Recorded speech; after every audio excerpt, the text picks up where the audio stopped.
En este vídeo vamos a resolver un problema de obtención de la curva de demanda agregada de mercado para el caso en el que las curvas de demanda individuales no son lineales.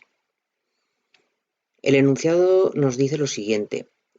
Un mercado, la demanda está formada por 100 individuos que tienen gustos idénticos, cuya función de utilidad ordinal individual viene dada por la expresión que aparece en la transparencia, que es la función de utilidad ordinal que ya hemos utilizado en los ejercicios anteriores del tema 4 y también en el de obtención del excedente del consumidor del tema 5. Se pide, en primer lugar, obtener la expresión de la curva de demanda agregada del bien 1, que es el objeto de este apartado. Para poder obtener la curva de demanda agregada del bien 1, lo primero que tendríamos que hacer es obtener la curva de demanda directa del bien 1 para cada uno de los consumidores. Eso ya lo habíamos hecho en el tema anterior y teníamos que la curva de demanda directa del bien 1 para un consumidor que tiene la función de utilidad ordinal de este ejercicio sería Q es igual a 9 menos P sub 1 partido de P sub 1. A continuación, si tenemos en cuenta que todos los consumidores son idénticos y que este número de consumidores es de 100, la curva de demanda agregada de mercado para el bien 1 se puede obtener como la suma desde 1 hasta 100 de la cantidad que demandará cada uno de los consumidores, porque son todos iguales. Y por lo tanto, la expresión de la curva de demanda será 100 por la curva de demanda directa del bien 1 para cada consumidor, que multiplicando tendremos 900 menos 100 P sub 1 partido por P sub 1. De esta manera ya tendríamos la curva de demanda agregada de mercado para el bien 1. A continuación nos piden obtener el excedente total de los consumidores en el bien 1 si el precio de dicho bien es una unidad monetaria y representarlo gráficamente. Ya vimos en el ejercicio anterior que hay dos maneras de obtener el excedente total de los consumidores, o bien la agregación de los excedentes individuales de cada uno de los consumidores, o bien la obtención del excedente total de los consumidores a partir de la curva de demanda agregada de mercado. Si lo que hacemos es agregar el excedente individual de cada uno de los consumidores, sabemos que este excedente ya lo calculamos en un ejercicio previo. Este excedente para cada uno de los individuos va a ser de 11,7750. Por ello, el excedente total de los consumidores resulta de sumar el excedente individual de cada uno de ellos. Como son todos idénticos, esto es equivalente a multiplicar 100 por el excedente individual, que es 11,77, y ello nos da como resultado que el excedente total de los consumidores será 1177,50. Otra forma de hacerlo es calcular el excedente total a partir de la curva de demanda agregada. Primero representamos gráficamente esta curva de demanda agregada que hemos obtenido. Para poder representarla gráficamente tendremos que primero obtener la curva inversa de demanda. La primera derivada es negativa, lo que nos indica que la curva de demanda agregada es decreciente. La segunda derivada toma valor positivo, por ello sabemos que la curva de demanda agregada será convexa respecto del eje que estamos derivando, el eje de las cantidades. Cuando la cantidad total demandada es 0, el precio será 9, ese es el punto de corte con el eje vertical. Cuando el precio es 0, la cantidad total demandada tiende a infinito. Por ello tendremos una asíntota horizontal. Representando gráficamente la función, obtenemos la curva azul que representa la curva de demanda agregada de mercado. Al igual que en los ejercicios del vídeo anterior, recordaros que en el eje de abscisa estamos representando la cantidad total, la cantidad agregada. Lo que representamos es Q mayúscula. A partir de aquí, si el precio del bien es una unidad monetaria, la cantidad total demandada será de 800 unidades físicas, que se obtiene de reemplazar en la curva de demanda agregada que hemos obtenido en el apartado anterior el precio que nos dan, que es una unidad monetaria. 900 menos 100 partido de 1, 800. Gráficamente, para este precio de una unidad monetaria, la cantidad demandada será 800. Luego, el área azul representa el excedente total de los consumidores, que es la diferencia entre lo máximo que están dispuestos a pagar por cada unidad del bien y lo que realmente pagan, que es una unidad monetaria.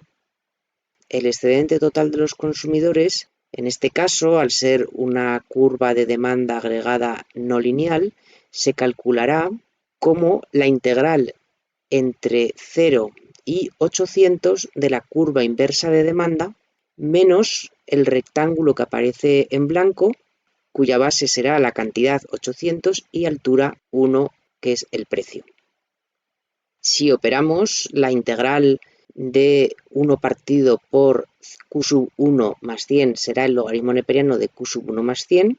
Es una integral definida entre q sub 1, 0 y q sub 1, 800. Si continuamos operando, sustituimos, multiplicamos y hacemos las operaciones correspondientes, obtendremos que el excedente total de los consumidores es 1177,50, que es el mismo que hemos obtenido por el método anterior, que era la agregación de los excedentes individuales. En el tercer apartado nos dice que el precio del bien 1 pasa a ser de 3 unidades monetarias, el precio aumenta, y nos pregunta cuál es la variación del excedente total de los consumidores. Partimos del gráfico que representábamos anteriormente de la curva de demanda agregada de mercado.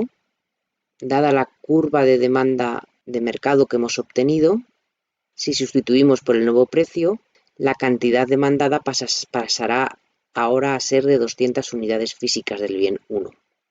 Para este precio de 3, la cantidad serán 200 y el nuevo excedente total de los consumidores vendrá representado por el área verde.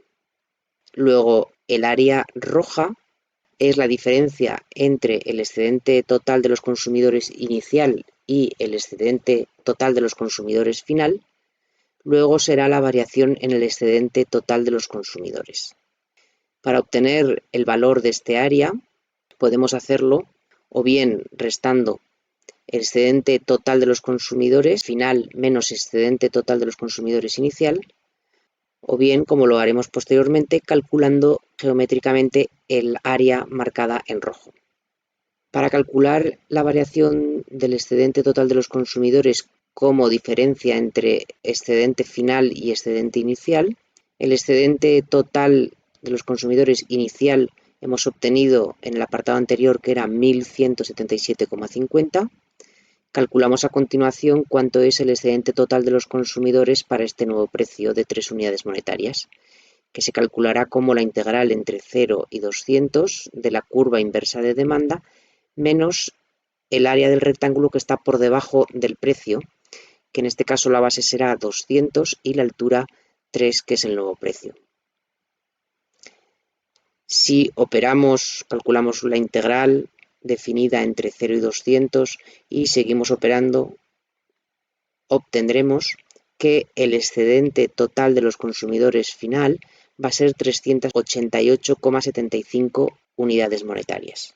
Volviendo a la parte de arriba, la variación del excedente total de los consumidores es la diferencia entre el excedente total final, que acabamos de calcular, que es 388,75, menos el excedente total de los consumidores inicial, 1177,50. Luego la diferencia será menos 788,75, lo cual quiere decir que ha habido una pérdida de bienestar de los consumidores. La segunda forma de calcular la variación del excedente total de los consumidores sería mediante el cálculo del área roja, que representa la variación del excedente total de los consumidores. Para ello, la zona roja la dividimos en dos polígonos distintos. El primero es el rectángulo cuya base es la cantidad 200 y la altura es la diferencia entre el precio final 3 y el precio inicial 1, más el área que está por debajo de la curva inversa de demanda entre la cantidad 200 y la cantidad 800, menos el área del rectángulo blanco que está por debajo de ese tramo de la curva inversa de demanda, por lo tanto la base será 800 menos 200 y la altura el precio 1. En este caso tendremos que el primer término es 3 menos 1, 2 por 200, 400. El segundo término es 900 por el valor de la integral definida entre 200 y 800, que es el logaritmo neperiano de q sub 1 más 100, y menos el área por debajo de esa integral, que es 800 menos 200 y multiplicado por el precio 1. Operando, llegaremos a que la variación en el excedente total de los consumidores será 788,75. Fijaros que en este caso el signo que estamos obteniendo es positivo. ¿Por qué? Cuando utilizamos este segundo método de cálculo de la variación del excedente total de los consumidores mediante el cálculo de áreas, las áreas siempre tienen que ser positivas. Lo que tenemos que ser ahora capaces es de interpretar que ese 788,75, esa variación, nos está indicando realmente una pérdida de bienestar de los consumidores. ¿Por qué? Pues porque el precio ha subido y ello ha conllevado que demandan menos cantidad, por lo tanto consumen menos cantidad del bien, pero además por esa menor cantidad están pagando un precio superior.